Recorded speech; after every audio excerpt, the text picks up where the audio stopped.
72º dia da exposição bíblica, Epístola aos Efésios. O tema de hoje é um só Deus e Pai. Efésios 4, versículo de número 6, que diz assim o texto: um só Deus e Pai de todos, o qual é sobre todos e por todos, ou por meio de todos, e em todos. Amém? Pode se assentar, glorificando Jesus. Este texto deixa claro que a fonte e o padrão absoluto da unidade é revelado no Deus triuno, ou seja, na triunidade da divindade. Um só Deus em essência é o nosso Deus, mas que se manifesta em três pessoas distintas: Pai, Filho e Espírito Santo. A unidade de Deus, conforme dita pelo Senhor Jesus, é perfeita. Nós lemos isso em João 17, 21 e 23. Ele ora: Pai, que eles sejam um, como nós somos um, e a unidade seja perfeita. Então, a unidade divina é uma unidade que não tem defeito. Ela já diz tudo, ela é perfeita. Então, esse é o nosso padrão de unidade. Então, aqui o apóstolo Paulo primeiro diz, você viu no versículo de número 4 que ele fala um só Espírito. No versículo 5 ele fala um só Senhor, se referindo a Jesus Cristo, nosso Senhor. E agora no versículo 6 ele fala um só Deus. Perceba, ele fala, primeiro ele fala do Espírito Santo, depois ele fala de Jesus e depois ele fala de Deus o Pai. Agora perceba que na bênção apostólica inverte-se a ordem. Lá em 2 Coríntios 13:3 diz: a graça do Senhor Jesus, o grande amor de Deus o Pai e a comunhão do Espírito Santo. Então veja que muda a citação. E ainda mais, em Mateus capítulo 28, versículo 19, diz lá: fazei discípulos em todas as nações, batizando em nome do Pai, do Filho e do Espírito Santo. Veja que eles são citados em determinados textos em ordens diferentes. Tem pessoa que chama a primeira pessoa da Santíssima Trindade, a segunda pessoa da Santíssima Trindade e a terceira. Eu sou contra isso. Por que eu sou contra isso? Porque quando você fala a primeira, a segunda e a terceira, dá a entender na mente de alguém que são níveis diferentes. Só que o nosso Deus é um. Ou seja, e não há distinção de poder, de capacidade. O Pai, o Filho e o Espírito Santo, esse é um só Deus, é um grande mistério isso. E você veja que não importa aqui, não importa a ordem que aparece o nome de cada um, pois há unidade em Deus, e um glorifica o outro. Então não importa se aparece primeiro o Pai e depois o Espírito ou o Filho, não importa a configuração que apareça aqui, porque eles estão em unidade. Então, quando eu falo do Espírito, automaticamente eu estou falando também do Pai e estou falando do Filho. E quando eu falo de Jesus, automaticamente eu estou falando de Deus e do Espírito. E assim vice-versa, tá certo? Porque é uma unidade tão perfeita que não tem como separá-los. É impossível separar o Pai, o Filho e o Espírito Santo. Porque a unidade é tão perfeita que eles são um. E não tem quem possa dividi-los, separá-los. E você vê, dentro daquilo que nós já temos trabalhado, que essa unidade de Deus, que para nós é o padrão absoluto, você vê que um fala bem do outro, um glorifica ao outro. Nenhum fala de si próprio, mas cada um vai falando, né? O Pai fala do Filho, o Filho fala do Pai, o Espírito fala do Filho, e assim por diante. Um vai glorificando o outro. Coisa impressionante. Então veja, um só Deus e Pai de todos. Vamos trabalhar aqui a primeira parte. Um só Deus. No primeiro versículo da Bíblia, esta verdade ela está bem clara. No princípio criou Deus os céus e a terra. Então, Deus, ele é o único Deus criador. O que é o criador? Deus é a fonte de tudo. antes de Deus não há. A existência tanto do mundo espiritual, os anjos, e como tanto os eleitos como os que hoje estão caídos. Então, tanto a existência dos anjos como a existência do ser humano e de todo o universo provém de quem? Provém do próprio Deus. Ele é o Criador e sustentador de todas as coisas. Então é por isso que não pode haver vida genuína, vida verdadeira a partir de Deus, a parte de Deus, porque está escrito lá em Timóteo, 1 Timóteo capítulo 6, versículo 15, 16 por ali, que só Deus tem a imortalidade. Então só Deus tem a imortalidade, só o próprio, porque Ele é o próprio Deus da vida, né? Agora perceba isso aqui comigo. Então Deus é o Criador e sustentador de todas as coisas. Antes dele não existe, ele sempre foi e nunca deixou de ser. Ele não é criado, mas criou todas as coisas. Esse é o nosso Deus.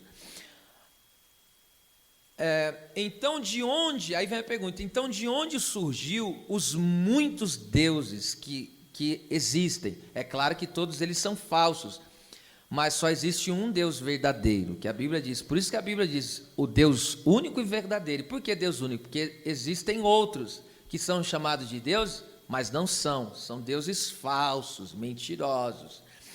E da onde surgiu esses muitos deuses que a Bíblia fala? Primeiro, do engano de Satanás.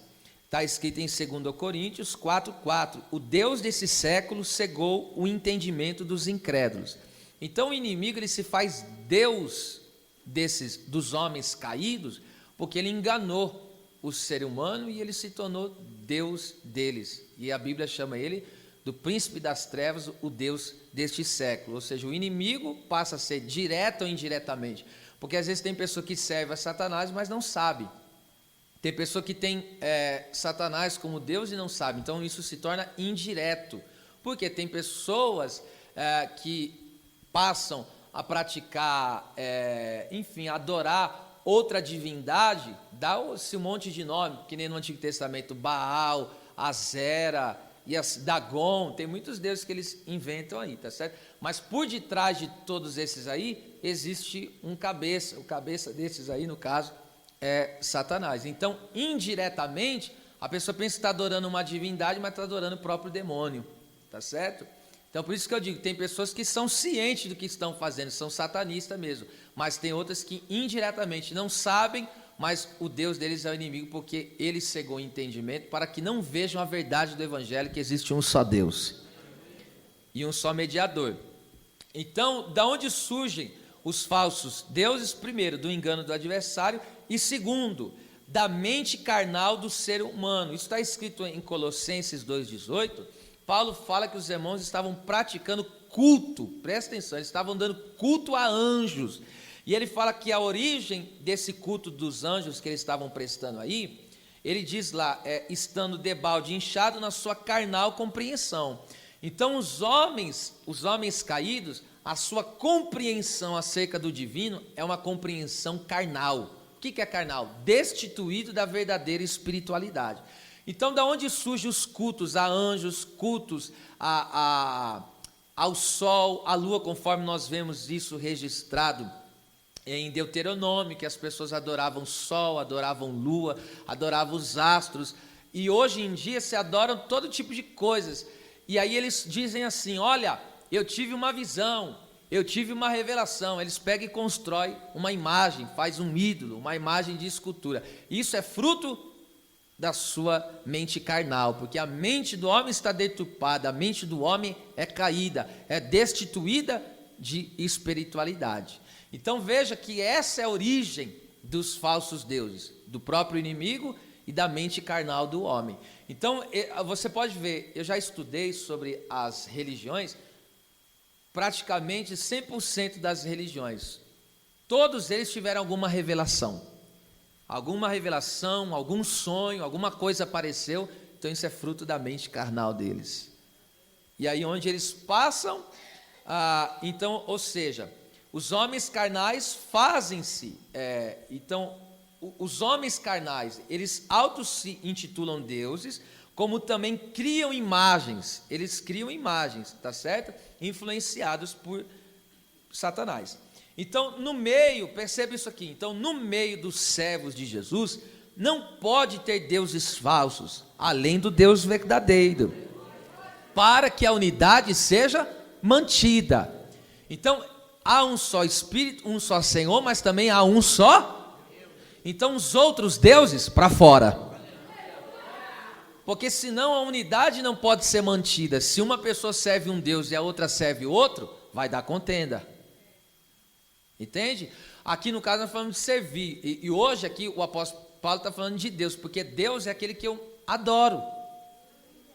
Então só Deus é digno de ser adorado.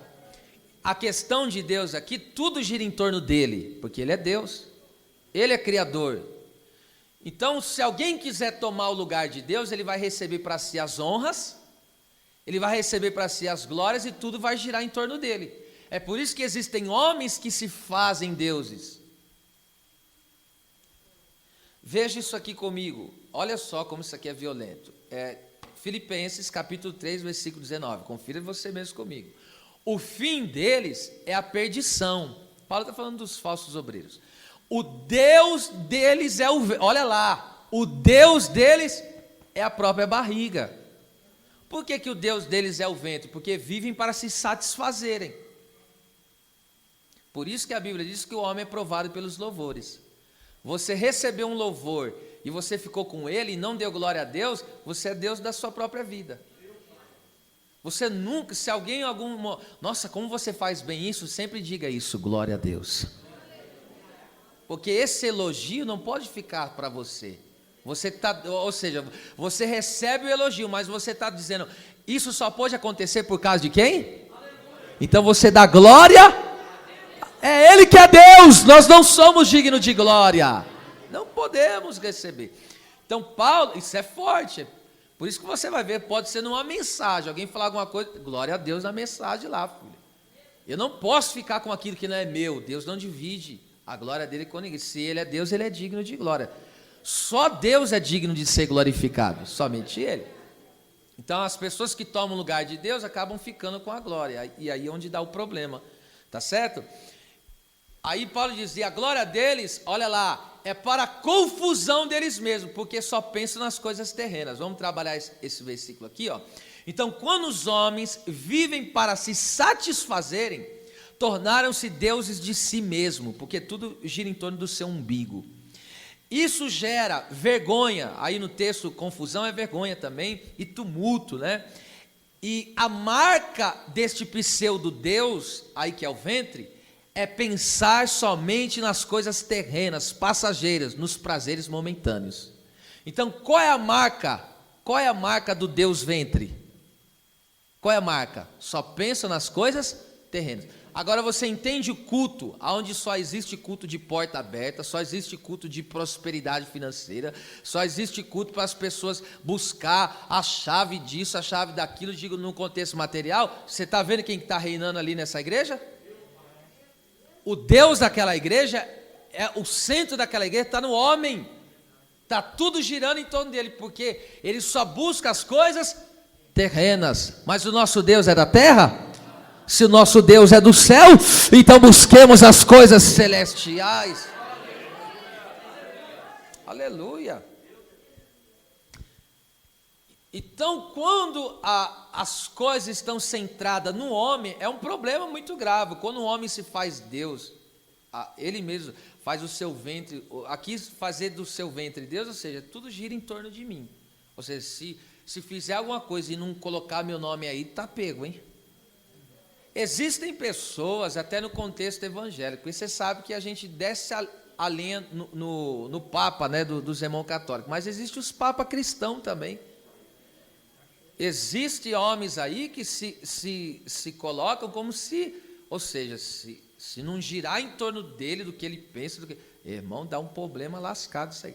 Então a gente tem que entender, o único que tem que ser adorado, o único que tem que ser glorificado, o único que tem que ser exaltado, esse é o nosso Deus. Então as coisas não podem girar em torno do que eu penso, do que eu acho. Não, é em torno do que Deus diz, do que Deus quer. Vocês conseguem entender isso? Agora veja, o que são os ídolos? Aí vem a pergunta, né? O que são os ídolos? Os ídolos, que no caso é uma imagem que representa e que se adora como se fosse a própria divindade. Por isso que Deus ordenou que não se faça imagem de escultura e nem se prostre diante de imagem. Porque qual é a imagem de Deus? Cristo. Cristo é a imagem perfeita de Deus. Então você pegar e se prostrar diante de um pau, de uma madeira, de um gesso, isso é uma afronta muito grande contra o Deus verdadeiro. E esse ídolo aqui não é só o ídolo de pau, de madeira que as pessoas se prostram, é os ídolos do coração. Quem pode ser, eu já disse isso aqui algumas vezes, mas qualquer pessoa que tomar a posição que é de Deus na nossa vida, por exemplo, quem é que toma mais o seu tempo? Se você está dando mais tempo para uma coisa, isso se tornou o seu Deus. Na prática se tornou o seu Deus, porque tudo está girando em torno de algo. A partir do momento que a sua vida não gira mais em torno da glória de Deus, aquilo que você está vivendo para aquilo se tornou o seu Deus. Por exemplo, o Deus da pessoa pode ser o seu trabalho. Ela pode tornar o trabalho dela um ídolo, ou seja, tudo que ela faz gira em torno do trabalho dela. Ou seja, ela sacrifica às vezes até a família por causa do trabalho. E aí o que aconteceu? O Deus dela virou o trabalho. 1 Coríntios, veja isso comigo. 1 Coríntios, isso pode ser qualquer coisa, tá? Então veja a quem você está dando mais tempo aí. 1 Coríntios 8, 4 ao 6. Olha o que Paulo fala. O que é o ídolo? O que é o ídolo? O apóstolo Paulo responde, olha só.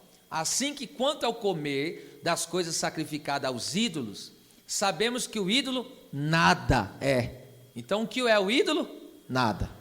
E no mundo é que não há outro Deus, senão um só. Só há um, e não tem para onde correr.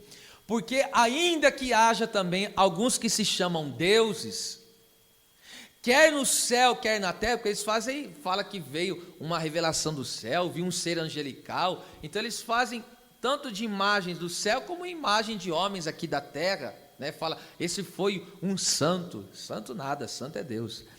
E, olha lá, como há muitos deuses e muitos senhores, mas aí agora, olha que lindo, já vou aplicar. Todavia, para nós, a igreja, há um só Deus. Então aqui quem reina, aqui não é o Deus ventre, aleluia, não gira em torno do homem. Aqui quem reina, aqui não é Satã, aqui, aleluia, quem reina é Deus. Deus é adorado nessa casa e na vida da sua igreja. Tudo gira em torno do que Deus quer, do que Deus fala.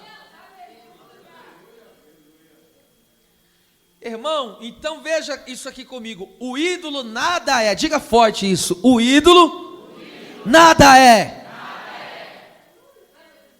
Salmo 115, eu vou aqui resumir para os irmãos. O Salmo 115 do verso 1 a 8. Olha que o salmista diz: não a nós, Senhor, não a nós, mas somente ao teu nome dai glória. Porque perguntarão: aonde está o teu Deus? O meu Deus está nos céus e faz tudo aquilo que lhe apraz. Mas os deuses dele têm boca e não falam, têm ouvido, mas não ouvem, têm mãos e não apalpam, pés até têm, mas não andam, som algum sai da sua garganta e nem respiração há nas suas narinas. Aí no verso 8 ele diz: torna-se semelhante todos aqueles que o fazem e o adoram. Então veja, aquele que adora um ídolo se tornou o quê? Se o ídolo nada é, quem adora um ídolo se tornou o quê? Agora entende por que dá confusão e contenda no meio da igreja? Porque um serve o Deus verdadeiro, o outro serve o Deus ventre. Ou serve indiretamente, no caso, dá no mesmo, serve a Satanás. Até porque está escrito em 1 Coríntios, se você deixa anotado e lê na sua casa, 1 Coríntios do 10, do versículo 14 a 21, o texto vai dizer que por detrás das imagens estão os demônios. É eles que atuam. Então, para aqueles que não estão na fé em Cristo, há uma manifestação diabólica, carnal sobre a vida deles e há uma influência. Agora, para nós, esses ídolos, o que é? Nada é. Ou seja, nenhuma arma forjada, preparada contra a sua vida prosperará, porque o nosso Deus é mais forte que o Deus ventre, o nosso Deus é mais poderoso do que os deuses falsos.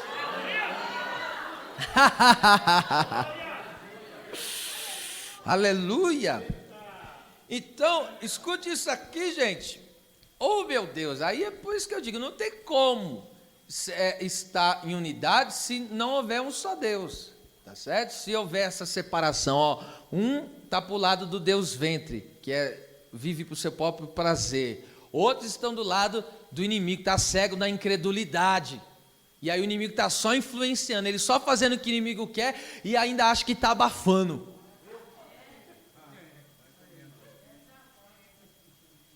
Aí você vê, aí é o que eu digo, é aí que surgem os conflitos dentro de uma família, é aí que surgem os conflitos dentro da igreja, é aí. Agora, se todos serviam um só Deus, acabou a divisão, acabou o conflito.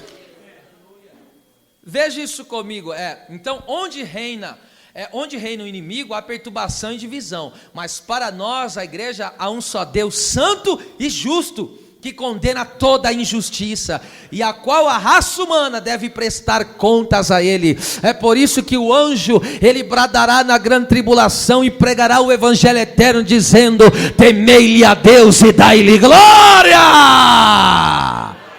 Temer a Deus e dar glória. Então todo ser humano um dia terá que prestar conta diante do Criador.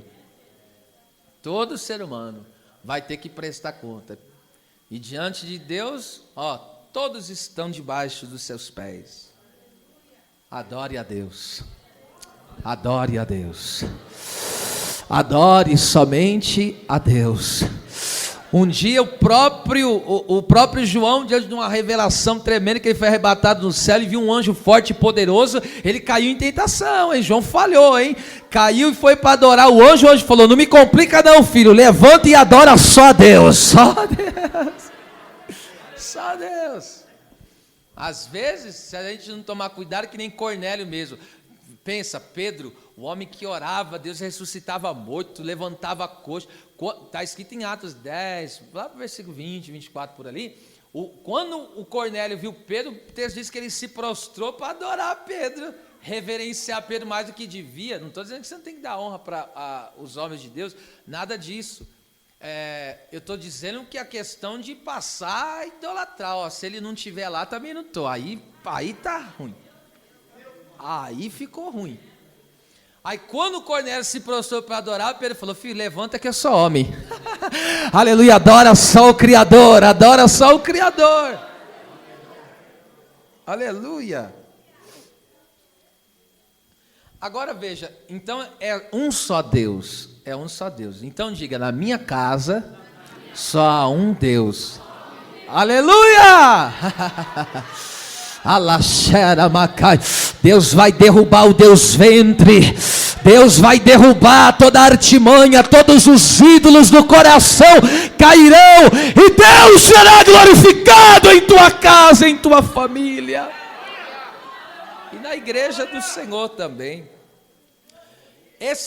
Então há um só Deus e Pai de todos. Pai aí no caso é gerador, ou seja, aquele que nos deu a existência.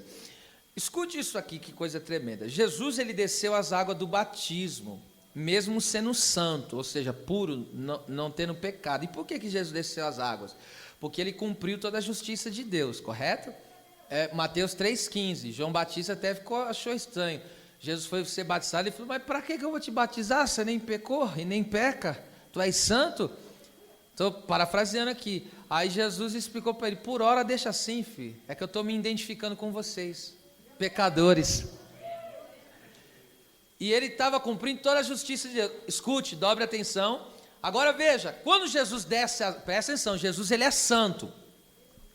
E Jesus, ele é justo. Por quê? Porque nunca pecou, nunca falhou, anda em retidão. Quando o texto diz que ele está cumprindo a justiça, que é o batismo, ali no caso, parte da justiça de Deus, ou seja, ele está andando em toda a lei de Deus, em tudo que Deus ordenou. Por isso que a gente é injusto, porque nós já falhamos contra a lei divina. Todo ser humano pecou. Todo ser humano falhou contra a lei de Deus, todos. Só Jesus cumpriu 100%. Aí quando Jesus está cumprindo a justiça, ele é santo, não pecou, só se identificou com os pecadores, mas está cumprindo a justiça. Até o Jesus se batizou. Tem gente aí se amarrando para se batizar, hein? Olha só, olha a voz, o testemunho do Pai. O testemunho de quem? Do Pai, hein? Olha o testemunho do Pai. Esse aí é meu filho amado, e nele eu me comprazo, ou seja, eu tenho um prazer nele. Esse aí é meu filho. Esse é o testemunho que é meu filho. Não são todos, mas esse aí é meu filho, viu? Então preste atenção nisso aqui, gente. Isso aqui é forte demais. Então nós vemos no Filho de Deus santidade e justiça. E por que nós vemos no Filho de Deus santidade e justiça? Porque o Pai é santo e justo. Por que o Filho é santo? Por que nós vemos santidade e justiça no Filho? Porque o Pai é santo e é justo. Veja isso aqui, gente. Ora, Jesus, na oração sumo sacerdotal, pedindo ao Pai que os seus discípulos, todos os que crescem e fossem crer nele, qual que é a oração do capítulo 17? Que todos sejam um, assim como eu e tu somos um. Então a oração do capítulo 17 de João é sobre isso, é para que o Senhor faça da sua igreja, dos seus discípulos, um no Senhor. Agora veja como que Jesus se dirige ao Pai. Jesus está orando ao Pai. Veja os dois nomes que ele usa para o Pai. Ele chama o Pai. Olha só do que ele chama o Pai. João 17, 11 e depois o 25. Ó. E eu já não estou mais no mundo, mas eles estão no mundo. E eu vou para ti. Leia aí. Pai Santo. Agora versículo 25. Olha que Jesus chama o Pai. Leia aí, primeira. Então, Pai Santo e Pai. Diga comigo, isso aqui é pedagógico. Diga Pai Santo e Pai Justo. Quantos adoram esse Pai Santo e Justo? Aleluia. Isto é, não tem como ser filho do Deus e Pai verdadeiro e viver em unidade como família do Pai Celestial sem ser santo e sem ser justo. A única maneira de nós pertencermos, saber que pertencemos ao Deus verdadeiro e Pai, ao único Deus e Pai, é o que? Ser santo e ser justo. Isso me caracteriza como filho amado. Pegou aí o mistério? Veja isso aqui, e agora vem a pergunta: e como nós nos tornamos assim, filhos amados de Deus? Em que momento em que nós se tornamos filhos amados de Deus? Em que momento que o Pai Santo nos santifica? Em que momento que o Pai Justo nos justifica? Ou seja, está aqui no próprio João, capítulo 17, versículo 14, ó, dei-lhes a palavra, e o mundo os odiou. Então, a partir do momento quando Cristo me deu a sua palavra, o que o mundo fez? Me odiou, porque quem é o Deus desse século, deste mundo? O inimigo, ele é o Deus. Aí ele pegou, quando Jesus foi e me deu a palavra, o que Jesus fez? Me santificou, aleluia! Santificar é separar, é ser alguém separado. Então, Jesus pegou e falou, ó, recebe a palavra. Quando ele nos deu a palavra, veja aí, versículo 17, eu aplico de forma mais completa aqui. Versículo 17, ó. Aí Jesus ora, santifica-os na verdade. A tua palavra é a verdade. Santifica na onde? Na palavra. Tá certo? Então presta atenção, eu só posso me tornar um santo e um justo porque Deus me deu a sua palavra, porque a palavra santifica. Deus entrega a sua palavra. Todos nós aqui estávamos dominados pelos falsos deuses, mas aí veio Jesus e falou: eu vou te libertar dos falsos deuses. Você não vai mais adorar esses deuses, você vai adorar em espírito e em verdade o único, o verdadeiro Deus. Pega, recebe a minha palavra.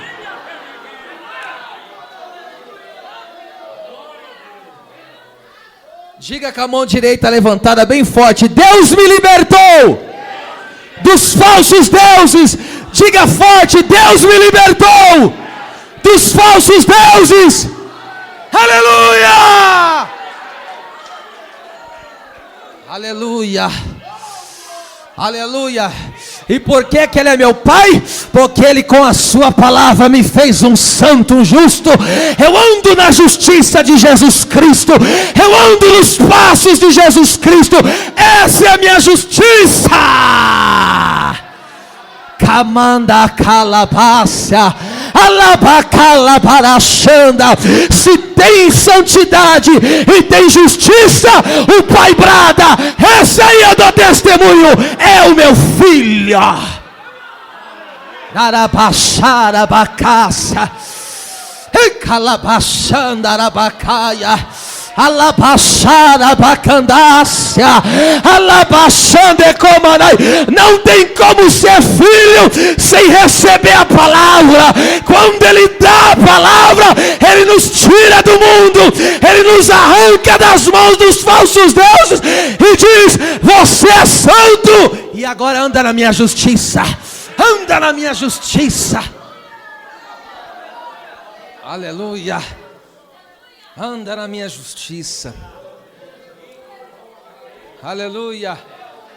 Glória a Deus. Aleluia. A Deus seja glória aqui nesta noite. Quem pode devotar 1 minuto de adoração para esse Deus? Só quem foi gerado pela palavra. É por isso que o diabo odeia a palavra. É por isso que o Deus ventre odeia a palavra. Quando você manda a palavra, quem está no pecado geme. Quem está no pecado fica odioso. E por que fica odioso? Porque o deles a tua palavra e o mundo os odiou.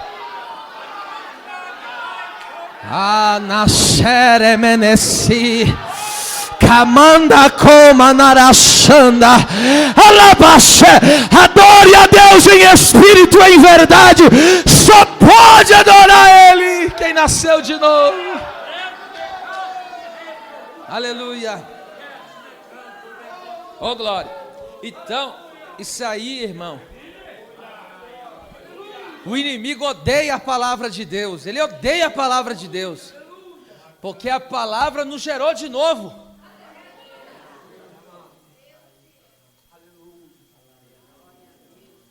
Quando Ele mandou a palavra, Ele falou: agora você vai ser meu filho. Por quê? Porque eu te santifico da minha palavra. E agora você vai andar na justiça. Camassaio. Aleluia. Então há um só Deus e Pai de todos. De todos quem? De todos os redimidos. Deus não é Pai de toda a humanidade, como Criador sim, mas não como o Senhor, como Deus. Ele não. E Ele que criou todos. Mas aí o homem se perdeu e foi atrás dos falsos deuses. Passou a criar ídolos da sua mente carnal. Irmão, esse negócio, você não está percebendo que a nossa luta é essa? A nossa luta é eliminar o nosso eu e vencer as obras das trevas. Essa é a nossa luta.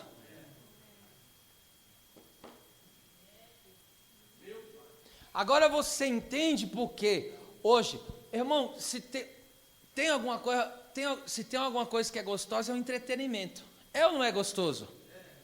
O entretenimento não é gostoso não, irmão? Lógico que é. Por que você acha que você tem rede social e fica tantas horas lá? É ou não é gostoso assistir televisão, para quem gosta aí? Assistir um programa que você gosta aí? É gostoso? Vai ficar...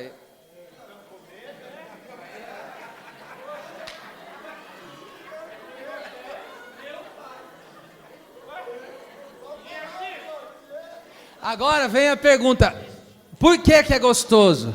Por que você se sente bem? Porque a carne gosta disso. Escute, por que que uma pessoa é capaz de ficar num videogame, num celular, 3, 4 horas, 5 horas e se deliciar com isso? Sabe por quê? Porque é uma forma de ter prazer sem se sacrificar. Que sacrifício que ele tem de ficar ali? Está sendo dominado pela carne. É gostoso demais para a carne. Agora veja só, aí a carne pega e fala: vem jogar, vem assistir. Aí a pessoa vai. Agora fala: vem para a oração. O que que a carne faz? Ah, isso aí eu não quero não. Aí eu pergunto: quem é o teu Deus? Aí vem a pergunta: quem está sendo o teu Deus? Abre o teu olho, rapaz. Abre o olho. Irmão,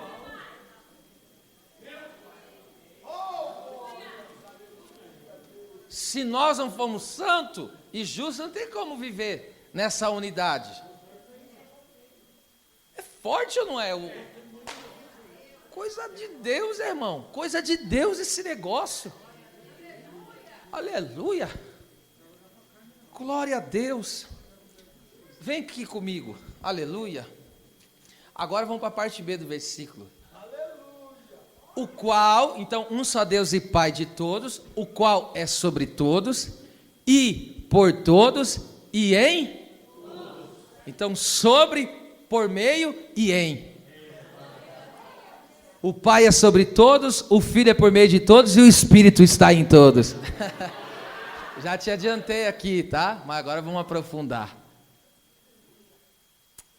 Essa epístola, lendo ela, eu descobri que essa epístola, Paulo, acho que é a epístola que mais Paulo trata da triunidade da divindade, porque em todos os capítulos, Paulo fala diretamente ao Pai, o Filho e o Espírito Santo, todos os capítulos. Essa epístola é altamente, ela fala da obra da triunidade da divindade, o nosso Deus manifesta em 3 pessoas. Essa epístola é muito poderosa, já tinha anunciado para vocês antes mesmo de começarmos a estudar ela. Ela é uma das mais profundas da Bíblia. Veja isso comigo. Então, a palavra sobre significa acima. Irmão, o trono de Deus é alto e sublime. O que é isso? O trono de Deus está acima de todos os tronos. Um dia teve um encardido que pegou e falou: eu colocarei o meu trono acima das estrelas. Caiu. Porque o trono de Deus, aleluia, ele é o mais elevado de todos os tronos. A Bíblia diz que, perceba só isso aqui, todas as nações são como nada diante dele. Esse Deus é tremendo. Por que que Deus está acima? Deus é sobre todos. Por que? Apocalipse, capítulo de número 1, versículo 8. Eu vou ler esse texto lindo primeiro em grego, porque, olha, eu estou aqui tomado pela graça de Deus. Aí no Apocalipse 1:8 ele diz: ego imito alfa kaito ômega, lege kyrios ho theos, ho on kai roen kai ho erhomenos ho pantocrator. Eu sou o alfa, o ômega, Senhor, o Senhor Deus, o que era, o que é, o que há de vir, o Todo-Poderoso. Então aqui, percebe isso aqui, olha que Deus diz: eu sou. A palavra eu sou significa aquele que é. Pronto, aqui já deu para entender quem ele é. Ele é. Perceba, quando a Bíblia diz que ele é o Todo-Poderoso, antes de falar aí do Alfa e Ômega, quando a Bíblia diz que ele é o Todo-Poderoso, aqui no caso original é Pantocrator, que significa aquele que tem o controle sobre todas as coisas, governador de tudo. Irmão, não existe nada que Deus não domine, no céu, na terra ou debaixo da terra. Tudo está debaixo do domínio, do controle do Deus Todo-Poderoso. Escute, aqui, tanto no mundo invisível, diante dos anjos do céu, diante do mundo espiritual, no caso agora os demônios, e também diante dos homens, enfim, da natureza. Irmão, não existe. Deus deu leis até para a natureza. Deus falou, até aqui você vai. E se passar daí, o negócio pega para o teu lado. Então Deus, Ele tem um domínio, ou seja, é transcendente. Por quê? Porque é o domínio de Deus. Então, quando fala que Ele é o Todo-Poderoso, então o nosso Deus, ele não tem autoridade, Ele tem toda a autoridade. E Ele tem todo o poder. Não existe o que Deus não domine e o que Deus não possa fazer. Então, por isso que o trono dele é elevadíssimo, a ponto que ninguém pode nem chegar perto. Então, não há nada que ele não saiba ou conheça. Escute, não existe uma criatura sequer, que pode se esconder de Deus. Não existe. Alguém que, ou chegar, um espírito maligno chegar e falar, eu vou tentar me esconder de Deus. Não tem como. Porque os olhos dele estão em todo lugar. Irmão, isso aqui chega a ser assustador. Não existe um pensamento que Deus não conheça. Você sabe que existem bilhões e bilhões de seres humanos, e existem tantos outros que a Bíblia não dá o número, mas não é para menos, de anjos. E Deus sabe o pensamento de todos ao mesmo tempo. Isso não é assustador, não? Aqui, no povão que está aqui, irmão, se falar todo mundo de uma vez, como que vai distinguir a voz de todo mundo? E agora imagina saber o que cada um está pensando, se são mais de 10 mil pensamentos por dia. Que Deus é esse, meu? É o nosso Deus que nós servimos. Esse não é falso, esse é o verdadeiro Deus. É por isso que a tua vida, escute só, quando você pensar que está tudo perdido, está tudo acabado, lembra-se do Deus que você serve. Lembra que Ele é o Todo-Poderoso. Aleluia. Não há nada que alguém possa dizer, isso aqui Deus não alcança, isso aqui Deus não pode fazer. Não existe. No dicionário de Deus não existe impossibilidade. Deus tem todo o domínio, e Deus também, Ele tem todo o poder. Por isso que Ele é o Pantocrator, por isso que Ele é o Todo-Poderoso. É por isso que a Bíblia diz, Ele abate, Ele exalta, Ele dá vida, Ele mata. É Ele que abate, é Ele que exalta, é Ele que empobrece, é Ele que enriquece. Ele põe no trono, Ele tira do trono, Ele faz o que quer, na hora que quer, no dia que quer. Se Ele quiser converter alguém na tua casa hoje, quero ver.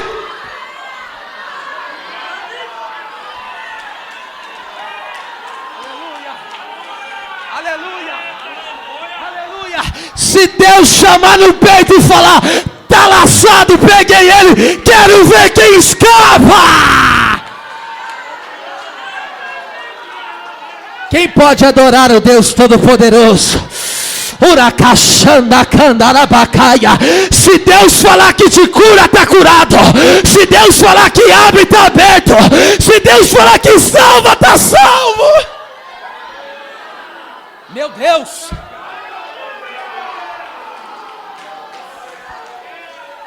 Aleluia, aleluia. É por isso que ele disse, eu sou o alfa, o ômega, ou seja, o que começou a história, vai terminar essa história. Levanta a mão que eu profetizo, o Deus que começou a história na tua vida e na tua família, não vai deixar pela metade. Deus vai concluir essa obra com salvação. Quem crê, dá um grito de glória a Deus.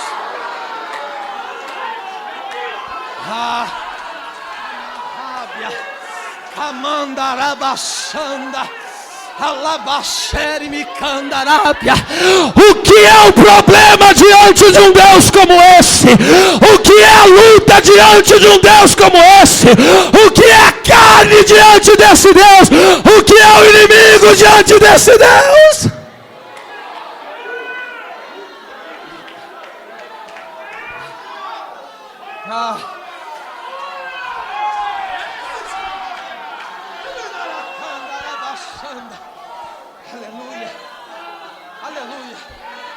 Aleluia. Aleluia. Aleluia. Aleluia. Você está sentindo a presença daquele que é? Ele falou: eu sou o Alfa e Ômega. E tem mais uma coisa: eu sou o que era, eu sou o que é, e eu sou o que adivinha. Em outras palavras, nunca mudei e nunca vou mudar. Eu sou o mesmo Deus. Aleluia. Oh meu Deus do céu. Alacamandarachanda calabacaia, elebachanda. Eu vou te dar 30 segundos só para você adorar aquele que é digno de ser adorado. Aleluia. Essa enfermidade arrumou para a cabeça. Esse levante arrumou para a cabeça. Uracalachandarábia. Oh meu Deus. Arrumou, hein?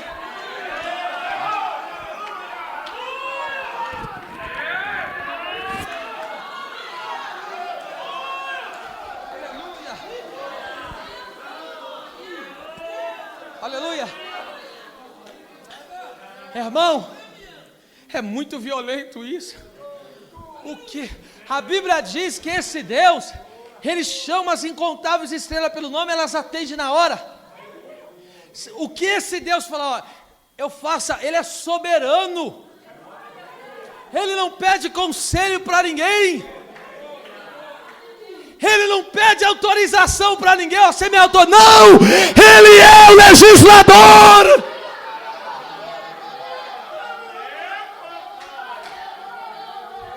Ele que estabeleceu a própria lei. Ele é o criador da lei.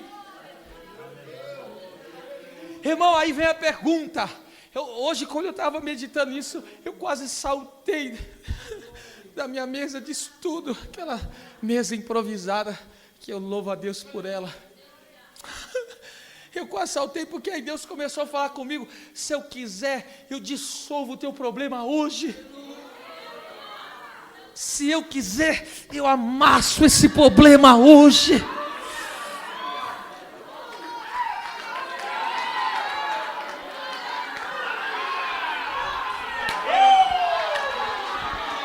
Por isso que o leproso, ele entendeu, ele chegou, já que ele é o Todo-Poderoso, ele se prostrou e adorou. Se tu quiseres, tu podes.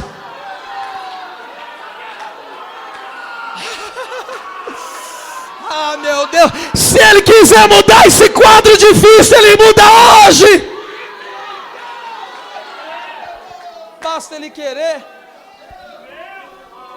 Isso trouxe um consolo para minha alma.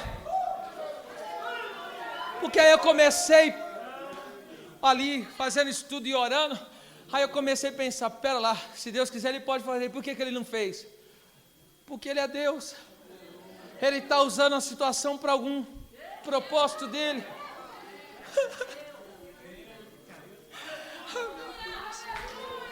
Eu vou te fazer essa pergunta: existe alguma coisa que Deus não possa fazer? A tua fé vai sair daqui aumentada nessa noite.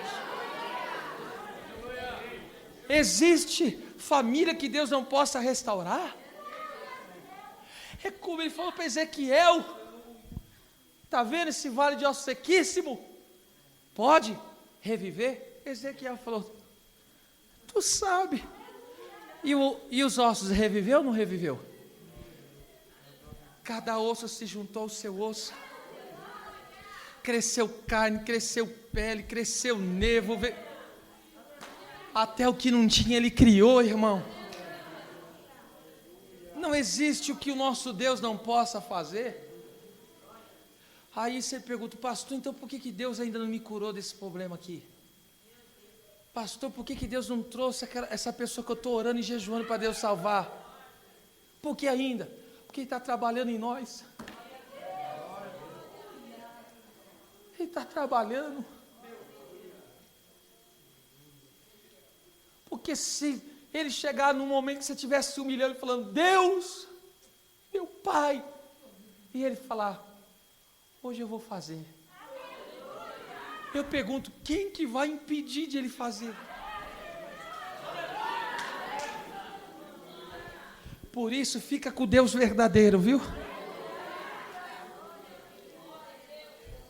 Quando Deus quer, o morto ressuscita, o paralítico anda, o cego enxerga, o mudo fala, o surdo ouve. Aleluia. Quando Deus quer, Deus cria uma porta que não existe, como fez para José lá no Egito. Quando Deus quer, Deus liberta milhões de pessoas da escravidão. Quando Deus quer, Mar Vermelho se abre. Quando Deus quer, Rio Jordão retrocede. Quando Deus quer, maná cai do céu. Quando Deus quer, muralha tem que cair, gigante tem que tombar. Quando Deus, vamos lá. Então ele é sobre todos, ele está acima de todos. Portanto, escute isso, portanto, há unidade na igreja, porque Deus exerce domínio sobre todos. Então por que há unidade na igreja? Porque Deus é que domina. Ele é o todo poder, ele tem poder sobre mim e sobre ti também. Aí muitas vezes você fala, eu torço o bico e não vou fazer. Aí Deus fala, é? Deus só põe uma unhinha. Ai, tô com dor. Ai. Tem coisa, estou dizendo, tem coisa que Deus coloca, tem coisa que é natural da vida, por causa da consequência do pecado. Mas tem coisa que Deus acocha. Não foi assim que Deus fez com Nabucodonosor? Deus só colocou um dedinho nele, virou um bicho, virou animal. Até que ele se humilhou, e aí Deus restaurou a sanidade mental dele. Irmão, é duro, hein? Coisa dura, endurecer o coração para esse Deus. Irmão, Deus tira do inferno e põe no inferno. Olha isso aqui, irmão. Ele não tirou aí você das garras do inferno? É por isso que ele falou, não temas o que pode fazer o homem. Não tema os que podem matar o teu corpo, mas tema aquele que pode jogar a tua alma e teu corpo no inferno. Você só tema a Deus, irmão. Ele é o Todo-Poderoso. Vamos lá. Então, o qual é sobre todos e também ele é por todos. Essa palavra por aqui significa através de, por meio de, por causa de, ou seja, pela instrumentalidade de. Esta palavra é um marcador de instrumento através do qual se realiza algo. Então, em outras palavras, todos nós somos abençoados por meio de Jesus. Ele é o único mediador. Então, se não fosse Jesus, pela instrumentalidade de Cristo, Deus que tomou a forma humana, não teria chance para ninguém. Por isso que Jesus falou, eu sou o meio de chegar ao Pai. Ninguém vai ao Pai senão por mim. Ele é o único meio, ele é o único mediador. Então, não existe qualquer outra pessoa, não existe. A ponte que nos liga a Deus se chama Cristo. E na verdade, a Bíblia diz que ele é a escada, né? A escada de Jacó, que Jacó viu. Ele é essa escada que liga o céu e a terra, tá? Que liga o ser humano novamente com Deus, porque o ser humano se perdeu e precisava de reconciliação. Aí Cristo fez essa ponte aí, nos reconciliou. Então, resumindo, 1 Timóteo 2,5 diz, existe um só Deus e um só mediador entre Deus e os homens, Jesus Cristo, homem. Então, o nosso Deus em forma humana, ou seja, que é Cristo, Ele próprio reconciliou com Deus. Sem Jesus, não existe, diga isso comigo, sem Jesus, não há reconciliação. E se não há reconciliação, tem como ter paz e ter unidade? Aí agora é onde a gente entra aqui, Gálatas 1, 20 ao 22. Diz assim, Gálatas capítulo 1, versículo 20 ao 22 nós vamos ler. Então Paulo, ele diz assim, é Colossenses esse aqui, eu falei errado.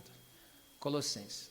E que havendo por ele feito a paz pelo sangue, havendo feito a paz pelo sangue da sua cruz, olha lá, por meio dele, ou seja, por meio de Cristo, ou seja, através de Cristo, reconciliar-se consigo mesmo todas as coisas, tanto as que estão na terra como as que estão nos céus. A palavra reconciliar-se aí significa, olha o que significa reconciliar-se, trazer de volta um estado de harmonia anterior, colocar as coisas em ordem entre um e entre outro. Então Jesus trouxe harmonia. Então Jesus, ele colocou as coisas em ordem entre um e outro. No caso, primeiro, aqui, ele está dizendo que, isto é, Jesus restaura o estado do Éden antes do pecado. Porque antes do Éden, o homem não estava em comunhão com Deus, não estava em paz com Deus. Então, o homem foi e rompeu, o homem se tornou inimigo de Deus, porque aquele que tem amizade com o mundo é inimigo de Deus. E a ira de Deus está sobre ele. Só que agora veio Cristo e fez as pazes. E aí, como Cristo nos reconciliou com Deus, olha o resultado disso aí, ó. Automaticamente, ao ser reconciliado com Deus, é impossível alguém que é reconciliado com Deus e não está bem com o seu irmão. Veja só isso. A vós também, ó, que no outro tempo, não agora vocês são crentes, ó. Então, no outro tempo, duas coisas Paulo fala aqui, ó. Éreis estranhos e inimigos no entendimento pelas vossas obras más. Mas aqui é maligna. Agora, contudo, vos reconciliou. Então, duas coisas aqui. A palavra estranhos, eu vou dar o significado de estranhos e inimigos. A palavra estranho significa ser excluído da companhia de alguém. Então, o que é? É um alienado. Ou seja, ele para lá e eu para cá. Eu não tenho nada a ver com essa pessoa. Então, antigamente a gente era assim. Ninguém tinha nada a ver com ninguém. Por quê? Porque a gente estava separado, alienado. Só que agora a cruz de Cristo acabou com isso. Então, éramos estranhos do que antigamente eram inimigos. O que é inimigos? Hostil, é que detesta e se opõe a outro, é odioso. Então, no nosso meio não pode ver alienação, é por isso que ninguém pode servir a Deus estando alienado. Não existe possibilidade. Não tem como eu falar, não, eu vou servir a Deus aqui na minha casa, no meu canto. Isso não existe. Por isso que ele é pai, porque ele é Deus de família. Certo? Oh, glória a Deus. Deus tem uma bênção para as famílias hoje aqui. Essa palavra é profética. Então Jesus, além de nos levar à comunhão com o Pai, desfez a alienação e hostilidade entre o seu povo e fez a harmonia. Agora veja o versículo 22, que lindo. No corpo da sua carne, ou seja, pela morte na cruz, para que perante ele, olha, vos apresentais santos, irrepreensíveis e inculpáveis. Sabe o que isso significa? Por meio de Cristo, nos tornamos um povo separado. Santo é ser separado, sem culpa. E por isso não podemos ser acusados e nem condenados. Então veja, por meio de Cristo, da instrumentalidade de Cristo, nós não podemos ser, se você permanecer em Cristo, não pode haver nem condenação e nem acusação, ou seja, nem acusação nem condenação. Agora veja só, Ananias aprendeu isso. Eu estou falando Ananias, o que foi instrumento para orar por Paulo.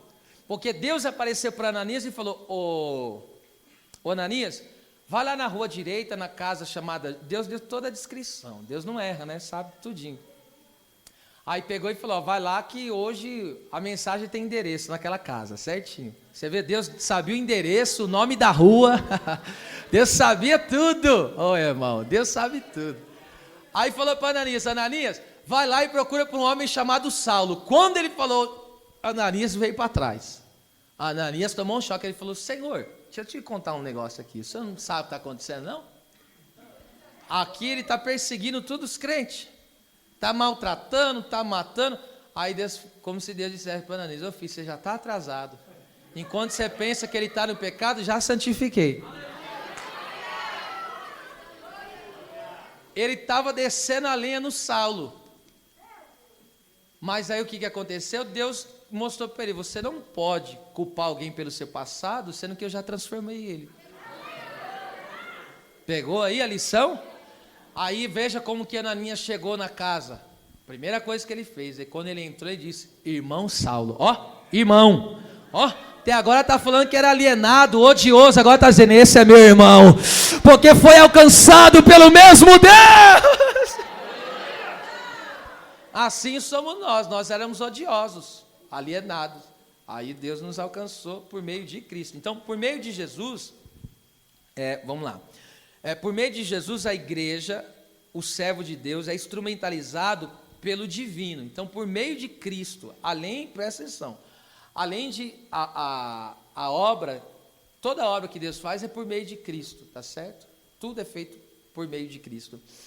Então, a igreja, o servo de Deus, é instrumentalizado pela pessoa de Cristo, porque vejamos, lá em João 15:5 diz, Jesus falou, sem mim, nada podereis fazer. E agora por meio de Jesus? Ele não trouxe reconciliação? Ele não trouxe unidade? Que está escrito lá em Atos capítulo 3, Pedro e João subiam separados, não era assim? Subiam juntos, unidade. E aí estava o coxo lá, paralisado, né? E aí ele pegou e disse, me dá aí uma esmolinha. Falou, prata e ouro a gente hoje não tem, mas nós temos um negócio aqui, ó. Olha para nós. Pedro falou, olha para nós a igreja. Olha para nós o povo que está em unidade. Olha para nós. E ali o texto diz, esperando receber alguma coisa, Pedro disse, prata e ouro eu não tenho, mas o que eu tenho eu te dou. Olha lá. Em nome de Jesus o Nazareno, levanta e anda. Então, a igreja é instrumentalizada na pessoa bendita de Jesus Cristo. A igreja trabalha nessa unidade. Quando a igreja está em unidade, Deus brada dos altos céus, instrumentaliza o seu povo, tá certo? A igreja é instrumentalizada por Cristo quando em unidade. Agora encerrando, agora que vamos encerrar forte. Então Deus é um só Deus e Pai de todos, o qual sobre todos, Deus Pai, e por todos, ou seja, por meio de todos, Jesus. E agora, e em? A palavra em aí denota o lugar em que alguém está situado. Ou seja, o Espírito Santo faz morada nos membros do corpo de Cristo. Então, o Espírito Santo, ele está em. Olha que coisa tremenda. Deus está acima, Deus age por meio e Deus está dentro. Ou seja, Deus age em todas as esferas, em todos os âmbitos, em todos os lados. Oh, meu Deus.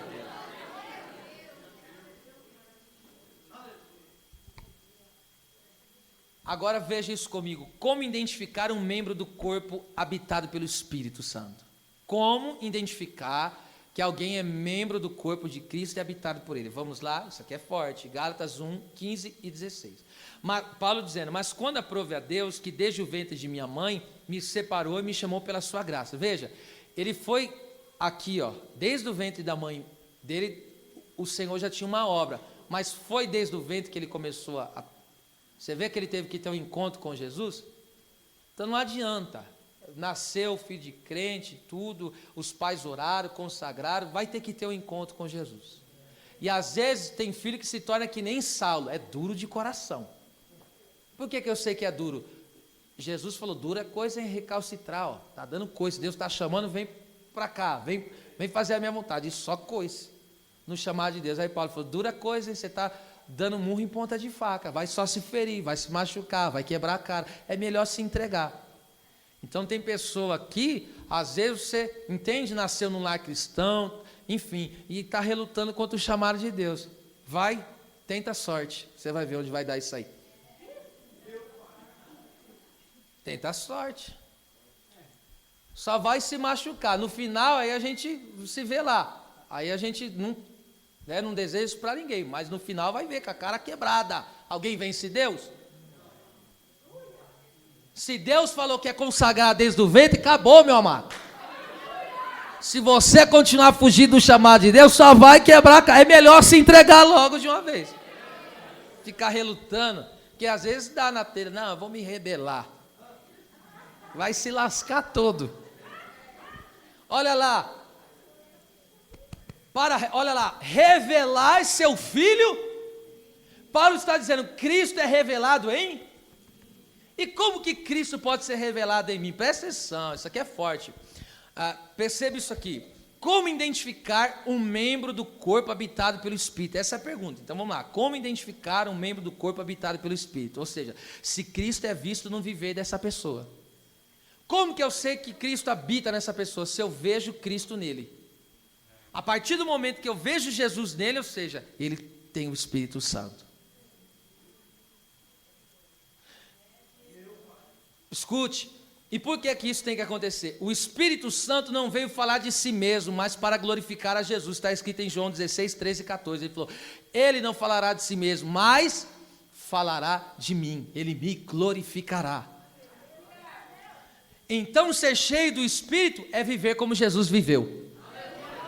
Aí quebra aquele paradigma que as pessoas, principalmente do lado pentecostal, só se apoiava nisso. Quem é cheio do Espírito só sapateia, pula e fala a língua. E não vive Cristo, não? Só fica na parte dos mistérios? Aleluia. Não, quem é cheio do Espírito Santo fala como Jesus, vive como Jesus, ama como Jesus, perdoa como Jesus. Aleluia. Fala alguma coisa aí agora.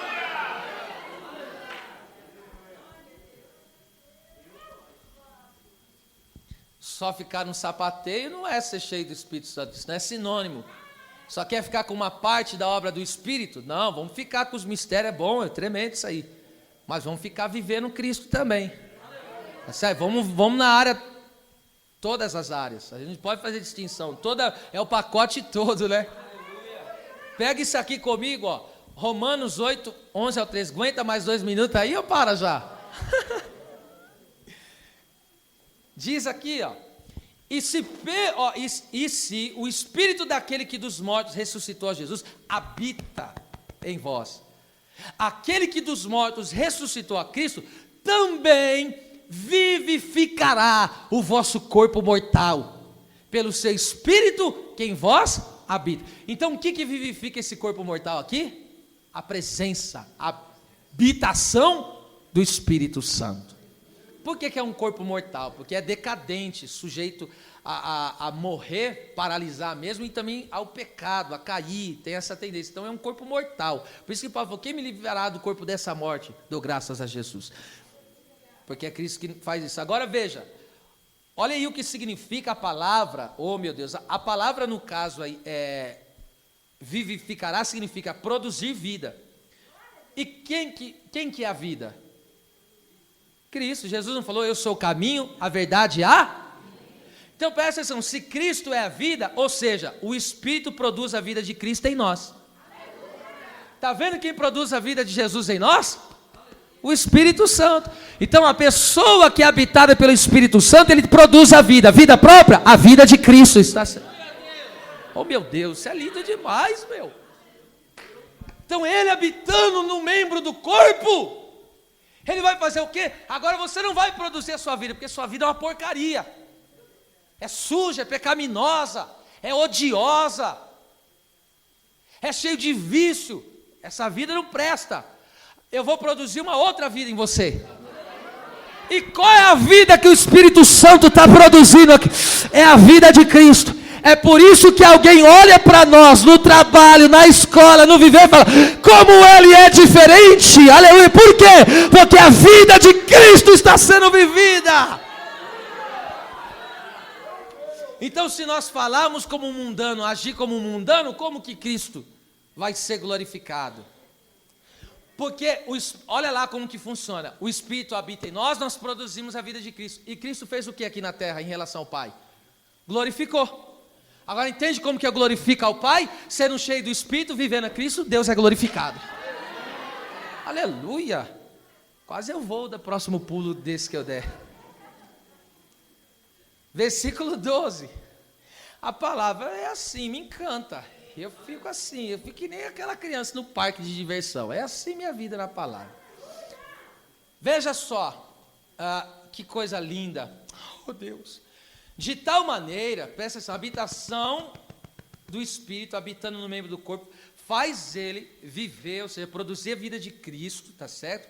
Não é ele que produz, é o Espírito que produz em nós a vida de Cristo. Aí o que acontece? De tal maneira que, irmãos, somos devedores, não a carne, para viver segundo a carne. Então diga isso comigo, com a mão direita levantada. Diga, eu não devo nada para a carne. Dá um glória a Deus adiantado aí, vai. A palavra aí, pega isso aqui, a palavra devedor significa alguém que está em dívida com Deus. Quem peca tem dívida. Ou alguém que está atado por alguma obrigação. Em outras palavras, a carne, a natureza caída não tem poder de nos escravizar e nos obrigar a fazer as suas vontades. Eu não sou mais devedor da carne. Quando o Espírito passa a habitar no corpo, ou seja, no corpo, no membro de Cristo, ou seja, no corpo de Cristo, e nós se tornamos membros do seu corpo, o Espírito passa a produzir a vida de Cristo em nós. Agora, se eu vivo a vida de Cristo, eu vivo em santidade, eu vivo em justiça, e a carne pega e fala: faz o que eu gosto, faz o que eu quero, fica aí gastando o tempo da tua vida, fica falando mal da vida dos outros aí o que acontece? Ela fala: carne, eu não te devo mais nada, eu não sou obrigado a fazer o que você quer, eu vivo na presença de Jesus. Aleluia! Quem está no controle não é mais a carne, é o Espírito. Está vendo aqui? Não precisa de campanha de libertação, essa aqui é a maior libertação que tem. É a palavra, isso aqui é libertação. Agora veja, e por quê? Por que eu não devo mais para a carne? Oh, meu Deus, nos ajuda. Porque se viver de segundo a carne, vai dar morte. Porque a inclinação da carne só dá morte, irmão. Aí morre relacionamentos. Morre tudo, vai morrendo amor, vai morrendo muita coisa. Então a carne só traz isso aí. Escute, quando só há desavença, alguém está na carne, filho. Correto ou não? Agora a gente tem que descobrir quem é que está dando lugar. Porque se viver de segundo a carne, morrereis. Mas se pelo Espírito, aqui colocou essa tradução errada, é letra maiúscula. Se pelo Espírito, que é o Espírito Santo, se pelo Espírito mortificardes as obras do corpo, vivereis. Sabe o que significa a palavra mortificar aí, minha gente? A palavra mortificar significa fazer morrer, destruir. Então, pela morte, é ser liberado do compromisso de algo. Então, aqui está. A habitação do Espírito Santo traz o quê? A mortificação da? Alguém morto consegue reagir? É por isso que você consegue vir para o culto.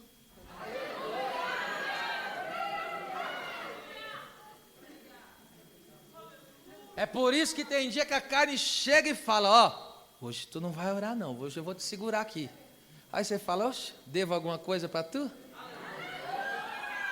Quem está no comando é o Espírito. Tem coragem de pôr a mão na cabeça e dizer bem forte, tem que ser forte, diga: quem está no comando é o Espírito Santo. Se é verdade, fala alguma coisa aí, irmão. Se glória de quem está vivo mesmo, hein? Aleluia, vamos encerrar esse manto. Vamos encerrar. Aí vem a pergunta: como vence a carne? Como vence? Diga forte: como vence a carne? Pelo fruto do Espírito. Vem pro Blessed, hein? 19h30, dia 30 de maio. Domínio próprio. Já fazendo a propaganda aí. Pega isso aqui, brincadeira à parte, no bom sentido, é claro. Veja só, olha só, perceba só, só pode haver unidade se Deus estiver acima, entende? Ou seja, nós se rendemos ao seu domínio. Se Cristo agir por nosso meio, nós somos instrumentalizados por Cristo. E se o Espírito estiver em nós, habitando em nós. Porque alguém fala: não, mas eu entreguei a minha vida. Presta atenção, eu entreguei a minha vida, o Espírito Santo habita em mim. Eu pergunto: tá certo, ele te fez tua casa, mas ele está aí nesse exato momento como um orador? E por que eu pergunto isso? Porque eu tenho a minha casa, aquela casa ali é minha, só que eu estou lá agora. Então tem pessoa que se tornou morada, mas o Espírito não está aí, nesse exato momento não está aí não. Porque anda, entende? Quem está tomando espaço aí não é ele não. É forte, hein? Agora vem comigo para a gente encerrar. Olha o que Paulo fala. Só dá para viver na unidade dessa maneira. Olha só, Gálatas, eu vou ler o texto em Gálatas. Gálatas 5,15. Olha o que diz: se vós, porém, olha que Paulo fala, está falando para a igreja. Se vós, porém, vos mordeis. Já pensou, irmão, crente se morder? E devorais uns. Você já viu crente se devorar? Como que se devora? É na língua, irmão. Vede, não vos consumais também uns aos outros. Ou seja, crente que se morde, crente que se devora e crente que se consome. Veja, versículo de número 16, olha o que ele diz. Porque, o versículo 16. Andai em espírito e não cumprireis a concupiscência da carne. É desejo da carne. Tá certo? Então, quando a gente anda no Espírito, eu não vou cumprir o desejo da carne. Porque o desejo da carne é dar um tapão na fuça. O desejo da carne é olho por olho. Dente por dente. É ou não é? Alguém foi e te fez uma coisa, você já quer. Na carne você vai ou não vai para cima, meu? Mas essa é a vontade da? Mas é como você tem um domínio próprio? É forte isso aí. Deus precisa trabalhar. Trabalha mesmo no vaso, trabalha. Eu estou aqui, faz a obra mesmo. Versículo 17. Olha lá, porque a carne cobiça contra o Espírito contra a carne. E estes se opõem um ao outro, para que não façais o que quereis. Aí você já viu aquela luta, aí você fala, eu vou ou não vou? Aí você fala, não, mas eu vou. Ah, mas estou tão cansado. Ah, não, mas eu preciso pegar firme. Ah, mas eu tenho tanta roupa para lavar. Ah, fala alguma coisa aí, irmão. Aleluia. Mó luta. E aí quem vai sobressair? Agora eu digo, aí é onde está o problema. O problema, a carne e o espírito se opõem. Aí o problema, quem você está alimentando mais? Se você alimenta a carne, ela fica forte. Agora, se tu alimenta o espírito, a carne não vai ter vez. Olha quais são as obras da carne. Eu não vou comentar, isso aqui é só superficial, bem lacônico. Olha só, palavra bonita, né? É grega essa palavra. Porque, significa breve. Porque as obras da carne, olha lá, as obras da carne, quais são? São manifestas, as quais são prostituição, impureza, lascívia, idolatria, feitiçaria. E você sabe que, e aí alguém pergunta, mas tem crente feiticeiro? Irmão, a pessoa que quando coloca o coração contrário a outra, virou um feiticeiro. Ele está no coração dela, não abençoa não, Senhor. Que dê errado, olha que feiticeiro terrível. Olha o que é mais, ó, inimizade, porfia, emulação, ira, peleja, dissensão, heresia. Versículo 21, inveja, homicídio, bebedice, glutonaria. Ô irmão, comer demais é pecado, viu? Cuidado aí.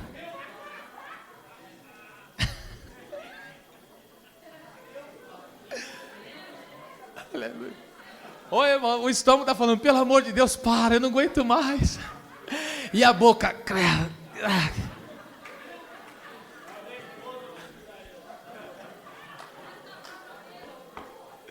Ah, Jesus, me ajuda. Vem comigo, olha lá.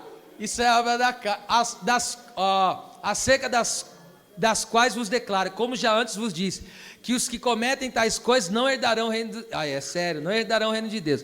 Agora vamos lá? Mas olha como se vence a carne. É pelo que, mas o fruto do Espírito é amor, gozo, que é alegria, paz, longanimidade, benignidade, bondade, fé, mansidão, temperança. Então esse fruto, quando o Espírito habita em nós, esse fruto passa a ser manifesto. Entende? Então quando a carne domina, acontece as obras da carne. Agora quando o Espírito está dominando, então vai acontecer o quê? A pessoa vai amar, a pessoa vai ter a alegria da salvação, a pessoa vai ter paz com os outros, a pessoa vai ser e assim por diante. Eu preciso fazer um seminário só do fruto aí, nós vamos fazer um dia. Veja, encerrando aqui, versículo 24 e 25, e os que são de Cristo crucificaram a carne, essa carne birrenta, briguenta, com as suas paixões, olha lá, pecaminosas, né? Paixões aqui, desejos e concupiscências, as paixões, aquele amor por coisa proibida. Versículo 25, se vivemos no Espírito, olha, ele está dizendo, se viver, a pessoa fala, não, o Espírito vive em mim, então, se você vive no Espírito, então o que tem que fazer? E o que é andar no Espírito? Andar nos passos de Cristo, andar nos passos de Jesus. E o fim da mensagem é esse, 1 João 5,7, diz assim, e 3 são os que se testificam no céu, o Pai, a palavra que é Cristo, e o Espírito Santo. Esses 3 são, assim como Deus é um, sejamos nós um nele. As palmas do Senhor.